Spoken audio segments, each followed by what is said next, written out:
AP వ్యాప్తంగా ఉన్న గిరిజన సంఘాలు ఇచ్చిన పిలుపు మేరకు అరకు, పాడేరు సహా ఏజెన్సీ ప్రాంతాల్లో బంద్ ప్రశాంతంగా కొనసాగుతుంది. 1/70 చట్టాన్ని పరిరక్షించాలని, జీవో నెంబర్ 3కు ప్రత్యామ్నాయ జీవో తీసుకురావాలని ఆదివాసీ సంఘాలు డిమాండ్ చేస్తున్నాయి. హైడ్రో పవర్ ప్రాజెక్టులలో జీవోలను రద్దు చేయాలనేది గిరిజనుల ప్రధాన డిమాండ్గా ఉంది. బంద్తో ఏజెన్సీ ప్రాంతాల్లో రోడ్ల నిర్మానుష్యంగా మారాయి. స్కూళ్లకు తాళాలు వేశారు. నిరసనకారులు మన్యం జిల్లాలో బంద్ కారణంగా కాసేపు ఉద్రిక్త వాతావరణం నెలకొంది. ఆర్టీసీ బస్సులను ప్రజా సంఘాల ప్రతినిధులు అడ్డుకోవడంతో కాసేపు పోలీసులకు ఆందోళనకారులకు మధ్య తోపులాట జరిగింది.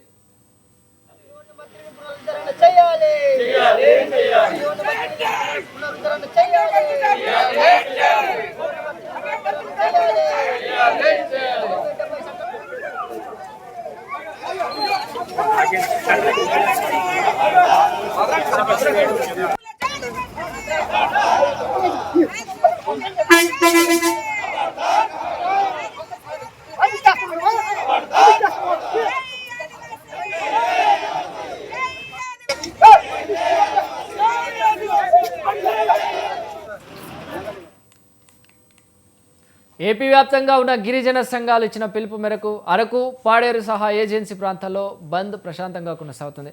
1/70 చట్టాన్ని పరిరక్షించాలని, జీవో నెంబర్ 3కు ప్రత్యామ్నాయ జీవో తీసుకురావాలని ఆదివాసీ సంఘాలు డిమాండ్ చేస్తున్నాయి. హైడ్రో పవర్ ప్రాజెక్టులలో జీవోలను రద్దు చేయాలనేది గిరిజనుల ప్రధాన డిమాండ్గా ఉంది. బంద్తో ఏజెన్సీ ప్రాంతాల్లో రోడ్లు నిర్మానుష్యంగా మారాయి.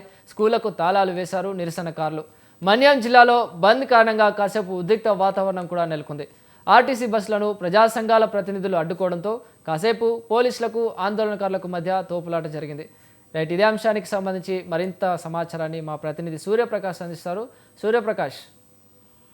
చిరంజీవి, ఏదైతే 1/70 చట్టానికి సంబంధించి పూర్తి స్థాయిలో ఆ యొక్క చట్టాన్ని పరిరక్షించాలని చెప్పేసి అయితే ఆదివాసీలు ఆంధ్ర రాష్ట్రం వ్యాప్తంగా కూడా ధర్నాలు చేపడుతున్న పరిస్థితి కనిపిస్తుంది. ఈ రోజు బంద్కు కూడా పిలుపునివ్వడం జరిగింది. ఆదివాసీ చట్టాలు పటిష్టంగా అమలు చేయాలని, 1/70 చట్టాన్ని పరిరక్షించాలని, జీవో నెంబర్ 3ను ప్రత్యామ్నాయంగా జీవోని అయితే తీసుకురావాలని చెప్పేసి ఆదివాసీ సంఘాలు అయితే ప్రధానంగా డిమాండ్ చేస్తూ గత కొద్ది రోజులకైతే ధర్నా చేసిన పరిస్థితి. ఈ రోజు అయితే దాన్ని పూర్తి స్థాయిలో అయితే రోడ్లన్నీ కూడా రోడ్లపైన బైఠాయించి బంద్ను అయితే పిలుపునివ్వడం జరిగింది. ప్రధానంగా ఏదైతే మన్యం బంద్తో అయితే అల్లూరు జిల్లాలో పూర్తి స్థాయిలో అయితే ఉధృత వాతావరణం కూడా నెలకొందని చెప్పుకోవచ్చు. పాడేరు ఆర్టీసీ కాంప్లెక్స్ వద్ద ఈ ఆందోళనకారులు అలానే పోలీసుల మధ్య అయితే కాస్త ఉధృత వాతావరణం అయితే దారితీసిన పరిస్థితి ఉంది. ఈ యొక్క ఏదైతే ఈ బంద్ ని పిలుపునిచ్చి అక్కడ స్థానికంగా వాళ్ళు బంద్ చేస్తూ కూడా బస్సుల్ని అడ్డుకునే ప్రయత్నం చేసే సమయంలో పూర్తిగా ఈ పోలీసులకి అలానే అక్కడ ఉన్న ఎవరైతే నిరసనకారులు ఉన్నారో వాళ్ళిద్దరి మధ్య కూడా వాగ్వాదం అయితే జరిగిన పరిస్థితి కనిపిస్తుంది. పాడేరు మండల కేంద్రంలో దుకాణాలు, వ్యాపారాలు వాళ్ళనే స్వచ్ఛందంగా అయితే మూర్చివేయడం జరిగింది. అలానే అరకు పరిసర ప్రాంతాలు మొత్తం కూడా, అంటే దాదాపు ఏజెన్సీ ప్రాంతాలన్నీ కూడా స్వచ్ఛందంగానే ఈ బంద్కు మద్దతు ఇవ్వడమే జరిగింది. కానీ బస్సులకు సంబంధించి యథావిధిగా కొనసాగించాలని చెప్పేసి ప్రభుత్వం అయితే నిర్ణయించింది. కానీ బస్సులను కూడా అడ్డుకునే ప్రయత్నం చేసేందుకు కూడా అక్కడ ఉధృత వాతావరణం అయితే నెలకొందని అయితే మనం ప్రధానంగా చెప్పుకోవచ్చు.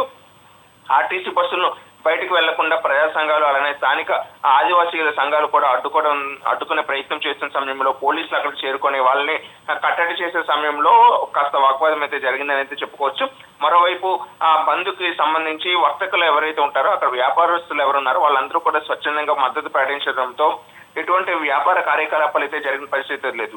పూర్తిగా 1/70 చట్టం ఏదైతే ఉందో ఆ ఒక 1/70 చట్టానికి సంబంధించి ఎక్కడికక్కడ దీనివల్ల వాళ్ళు 1/70 చట్టాన్ని పరిరక్షించకపోతే వారి యొక్క మనుగడకి దెబ్బతినే విధంగా ఉంటుందని చెప్పేసి ఆదివాసీ సంఘాలు అయితే ప్రధానంగా ఆందోళన అయితే వ్యక్తం చేసిన పరిస్థితి ఉంది. హైడ్రో పవర్ ప్రాజెక్ట్ లో కూడా జీవోలను రద్దు చేయాలి. అక్కడ హైడ్రో పవర్ ప్రాజెక్ట్ రావడంతో స్థానికంగా వారి యొక్క జీవన మనుగడ అంతా కూడా దెబ్బతినే అవకాశం ఉంటుంది కనుక గిరిజన ప్రాంతాలకు సంబంధించి ఆ ప్రాంతాల్లో హైడ్రో పవర్ ప్రాజెక్ట్స్ అయితే పూర్తిగా నిలుపుదల చేయాలని కూడా స్థానిక ప్రజలు, గిరిజనులు అయితే పూర్తి స్థాయిలో అయితే ఆందోళన చేపడుతున్నారు. గతంలో హైడ్రో పవర్ ప్రాజెక్టుకి ఎవరైతే సర్వే చేయడానికి వచ్చారో వాళ్ళని కూడా అడ్డుకున్న పరిస్థితి ఉంది. వీటన్నింటికీ కలిపి ఈ రోజు భారీ ఎత్తున అయితే బంద్కు పిలుపునివ్వడం అయితే జరిగింది.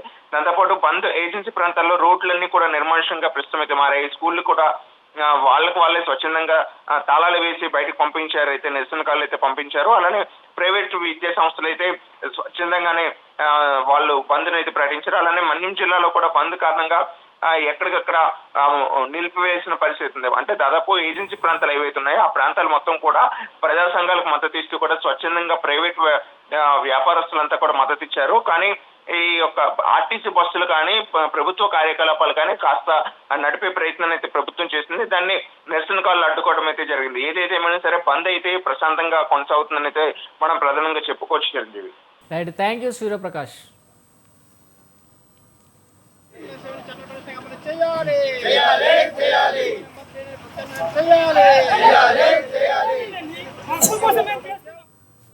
రాష్ట్ర వ్యాప్త మన్యం బంద్ జరుగుతూ ఉంది.